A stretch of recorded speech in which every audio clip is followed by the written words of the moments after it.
Hello guys, welcome back to my YouTube channel. आज हम लोग बात करेंगे सोशल, पॉलिटिकल, रिलीजियस और इकोनॉमिक कंडीशन इंग्लैंड का 18वीं सेंचुरी में।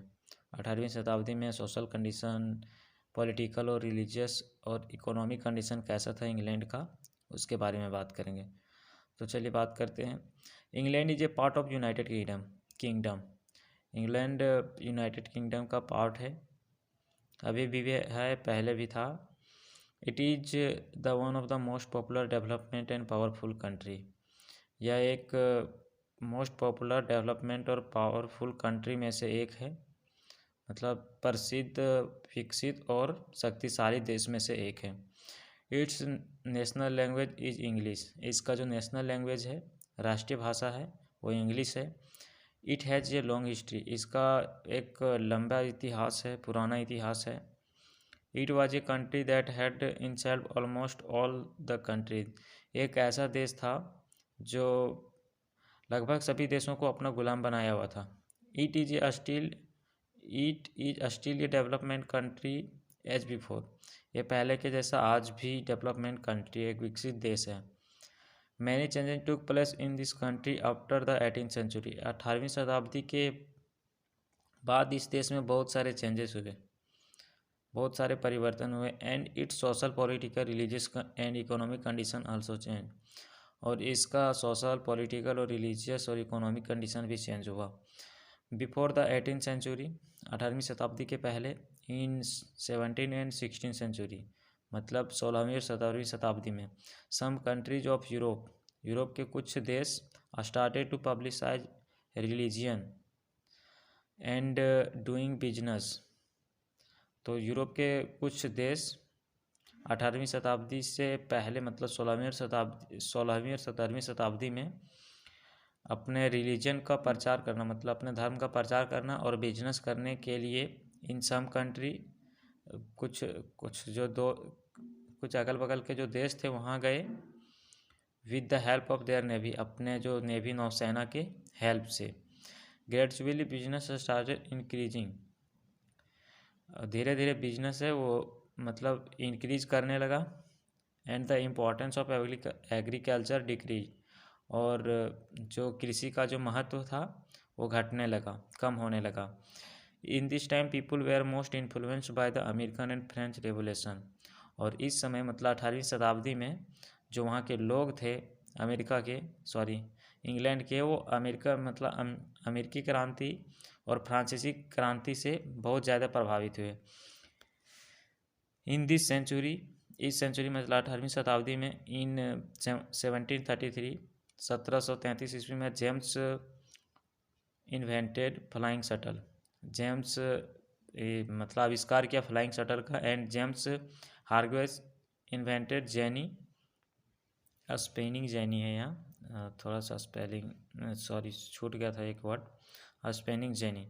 और जेम्स हार्ग्वेस ने स्पेनिंग जेनी का आविष्कार किया था। इन 1789, 1789 ईस्वी में, James Watt invented the steam engine. ये इंजन है। और जेम्स वाट ने 1789 ईस्वी में भाप इंजन का खोज किया था। विथ दिस इन्वेंशन, इस आविष्कारों से ये new era started in England में एक नया युग स्टार्ट हुआ, शुरुआत हुआ नया युग का। And this revolution spread through out England. और यह जो क्रांति था ये पूरे इंग्लैंड में फैल गया from the last year of 18th century, 18वीं शताब्दी के अंतिम वर्षों में। And the beginning of the 19th century, और to the beginning of the 19th century. 18वीं शताब्दी के अंतिम वर्षों से 19वीं शताब्दी के शुरुआती के जो वर्ष थे, इसके बीच पूरे इंग्लैंड में एक क्रांति फैल गई। This revolution is called industrial revolution. और इस रेवोल्यूशन को, मतलब इस क्रांति को, औद्योगिक क्रांति कहा गया। Industrial revolution had many causes. मतलब औद्योगिक क्रांति का बहुत सारे कारण थे। England is surrounded by sea. England चारों तरफ से समुद्र से घिरा हुआ। And that is why a lot of sea ports developed here. और यही कारण यहाँ बहुत सारे सी पोर्ट्स का, मतलब सी पोर्ट्स विकसित हुए, मतलब समुद्री पतन या समुद्री बंदरगाह। And the transportation route developed for business, और परिवहन का जो मार्ग था वो डेवलप हुआ, विकसित हुआ बिजनेस के लिए। Industrial revolution was born here due to favourable climate, मतलब औद्योगिक क्रांति यहाँ जन्म लिया, इसके कुछ कारण थे। Favourable climate, ability of coal, iron and river. और यहाँ मतलब औद्योगिक क्रांति की जन्म लेने के कुछ कारण थे, उनमें से है अनुकूल जलवायु, availability of coal, iron and river, मतलब उपयुक्त मात्रा में कोयला, आयरन और पानी के लिए रिवर थे, इसलिए यहाँ औद्योगिक क्रांति जन्म लिया। Coal and iron production was very high in England, कोयले और मतलब लोहे का जो उत्पादन था वो इंग्लैंड में बहुत ज़्यादा हुआ। इन द 18th सेंचुरी, 18वीं शताब्दी में, due to which the industrial revolution was help, और इसी कारण से औद्योगिक क्रांति में इससे मदद मिला। At the end of 18th century, 18वीं शताब्दी के अंत में द पॉपुलेशन स्टार्टेड इंक्रीजिंग, और जो इंग्लैंड का पॉपुलेशन है वो बढ़ना स्टार्ट हो गया। Due to which the demand of goods started increasing in England, और इसी कारण से जो भी वस्तुएं बनता था उसकी बहुत ज़्यादा बिक्री होने लगी और उसका डिमांड होने लगा। Due to and the shortage of worker in industry was fulfilled, और मतलब उद्योगों में जो वर्कर की कमी थी, मजदूरों की कमी थी, वो कमी भी पूरा हुआ। Despite France having more minerals than England, France के पास इंग्लैंड से ज़्यादा खनिज थे, इसके बावजूद भी industrial revolution started in England, इसके बावजूद भी औद्योगिक क्रांति इंग्लैंड में शुरू हुआ। This industrial revolution had a great impact on human life of England, और ये जो इंडस्ट्रियल रेवोल्यूशन, जो ये औद्योगिक क्रांति है, इसका बहुत गहरा प्रभाव लोगों के जीवन पर पड़ा। इंग्लैंड के जो लोग थे उसके जीवन पर पड़ा। Cottage industry were destroyed in industrial revolution, और जो कुटीर उद्योग था वो बंद हो गया औद्योगिक क्रांति में और बर्बाद हो गए।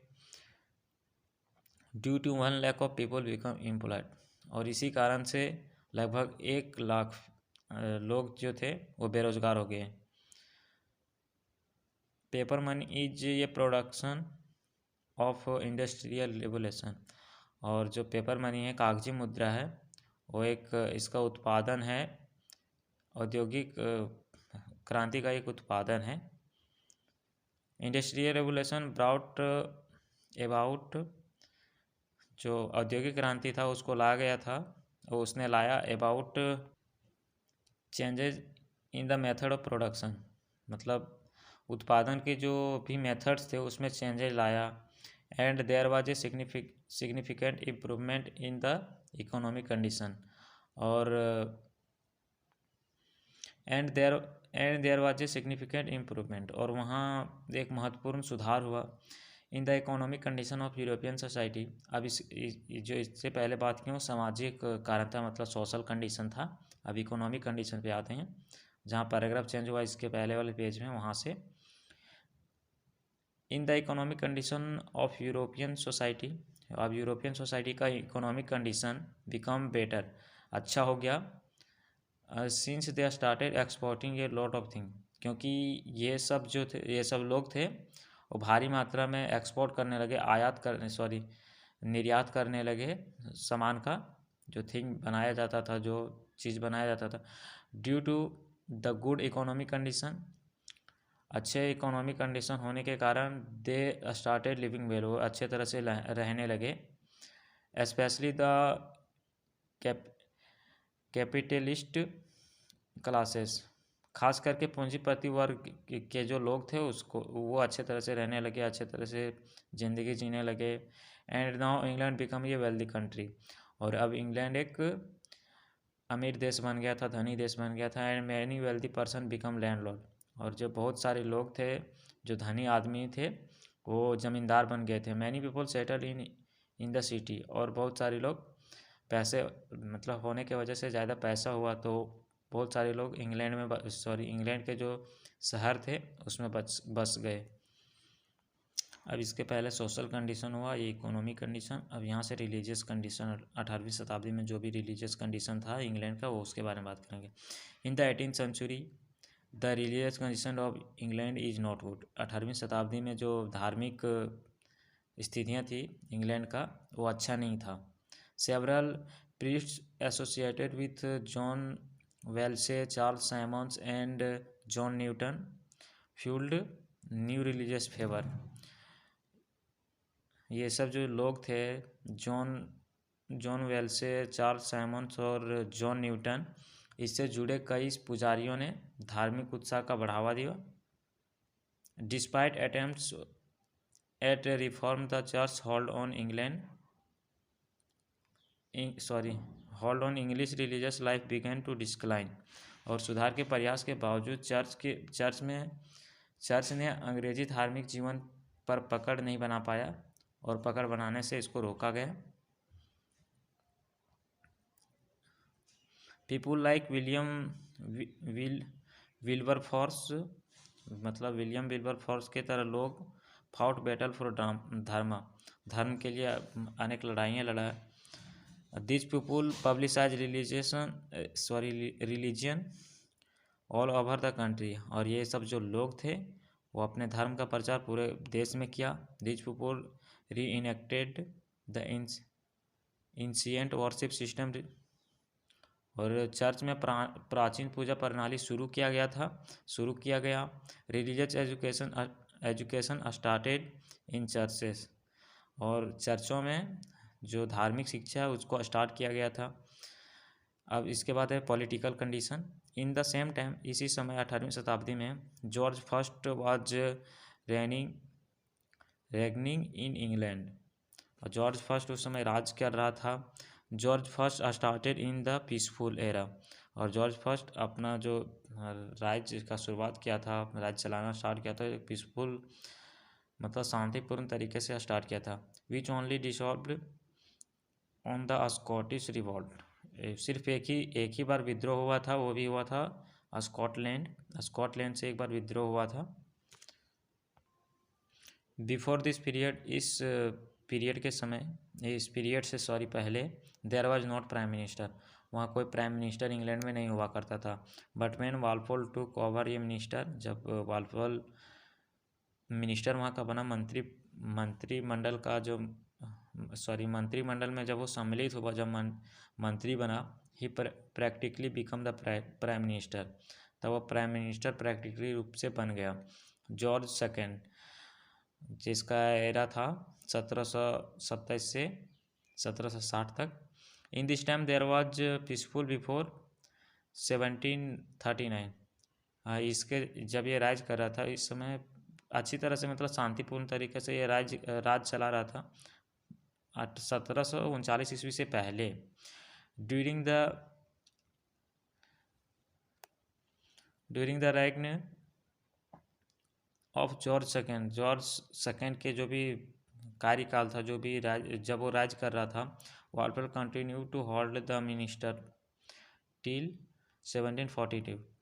तो 1742 ईस्वी से पहले, मतलब जब ये राज कर रहा था, ये तो जो वालपोल था वो बना था जॉर्ज फर्स्ट के ही कार्यकाल में मंत्री, तो जॉर्ज सेकेंड के भी कार्यकाल में ये मंत्री बना ही रहा 1742 ईस्वी से पहले। बट इन 1739, किंतु 1739 ईस्वी में Britain went to war with Spain for business right. तो ब्रिटेन का स्पेन के साथ लड़ाई हो जाता है, मतलब बिजनेस राइट के लिए, व्यापार अधिकार के लिए। एंड इन 1745 और 1745 ईस्वी में 7 years war between France and Britain was started. और 1745 ईस्वी में सप्तवर्षीय युद्ध फ्रांस और ब्रिटेन के बीच में स्टार्ट हो गया था, which was being conducted by earl William पिट, जिसको अच्छी तरह से संचालित किया गया था इंग्लैंड के तरफ से, जो किया था अर्ल विलियम पिट। तो हम लोग अभी सोशल, पॉलिटिकल, रिलीजियस और इकोनॉमिक कंडीशन इंग्लैंड का कैसा था उसके बारे में बात किए 18th सेंचुरी का। बट अब 18th सेंचुरी का जो भी इंग्लिश लिटरेचर था उसका कंडीशन कैसा था, उसमें कौन कौन से पोएट्स, कौन कौन से राइटर्स थे, उसके बारे में बात करेंगे। तो एग्ज़ाम में जब पूछा जाए, एग्ज़ाम में मतलब जो टॉपिक पे हम जो चर्चा किए हैं, बात एग्ज़ाम की नहीं है, जो भी टॉपिक पे चर्चा किए हैं वो सोशल, पॉलिटिकल और रिलीजियस कंडीशन है। इसमें लिटरेचर कंडीशन पूछा नहीं गया, बट हम थोड़ा सा लिटरेचर को शॉर्ट में बता दिए हैं। In 18th century English literature divided into 2 parts. 18th century का जो इंग्लिश लिटरेचर था इसको 2 भागों में बांटा गया था। पहला था ऑगस्टन एज, जिसका पीरियड था 1700 से 1750, and the age of sensibility जो 1750 से 1798 था। Some writers and poets of Augustan age का जो कुछ पोएट और कुछ राइटर्स थे उनमें से है Alexander Pope, John Dryden, Daniel Defoe, Jonathan Swift, etc. Some writers and poets of the age of sensibility के कुछ राइटर्स और पोएट में से थे Oliver Goldsmith, Richard Brinsley, Sheridan, Laurence Sterne, etc. Thank you.